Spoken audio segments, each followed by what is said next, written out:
Thanks for logging on to WCBI.com. I'm meteorologist Jacob Dickey. Temperatures today will be climbing into the low to middle 90s out there.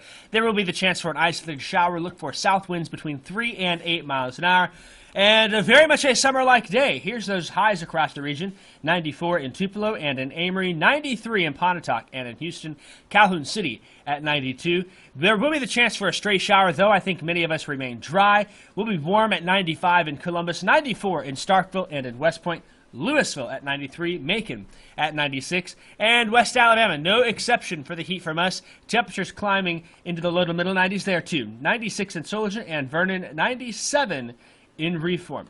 As we look ahead overall, here's what Futurecast says today. Morning hours will see some clouds increase, calling things mostly sunny to partly cloudy. That will continue into the afternoon. We may very well get an isolated shower out there. Notice at 2 o'clock, just a few little blips on Futurecast. I think many of us will remain dry. If you get one of those showers, you'll be really lucky. I don't expect to see more than a few hundredths of an inch from that. If even that, it may amount to nothing more than sprinkles in a few spots. Again, many of us remaining dry. There could be an isolated shower as we start Friday Night Football. No problems, though. Tonight, we'll get all those games off without a hitch. And into the overnight hours, then, what isolated showers there could be, we'll be fizzling out. We'll be looking for a mostly clear night tonight. Now, the heat wave is here as we get that high pressure situated on in. That means that these record highs are in jeopardy heading into next week. The pattern may change just a little bit. I want to say maybe not as hot in the 7 to 10-day window. But overall, we're going to keep that hot weather around, I think, unfortunately. Those temperatures staying above average, especially over the next 5 days. That seems to be a lock for certain. Should be in the low 80s and upper 70s. We're in the mid to upper 90s instead. And that also, a pattern like that suggests that the chance for measurable rainfall is essentially zero moving forward here.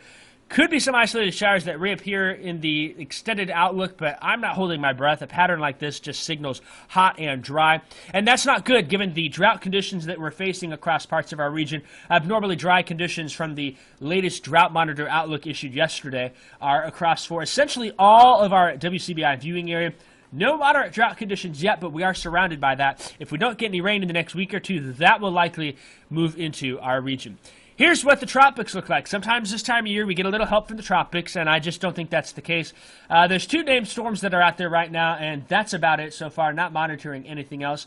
We've got the first one, Tropical Storm Karen, still struggling in the environment it's in. It's slowly drifting to the north and to the east. It will make a loop-de-doop and head back to the west here soon as it weakens into a depression, probably later on today into tomorrow, and then becomes a tropical low. Nothing of concern then, fizzling out then early next week.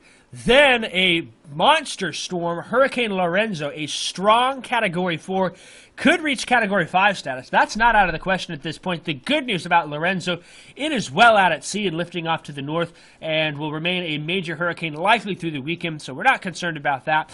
Unfortunately, no tropical moisture surging into our region means that we are dry over the next 7 days.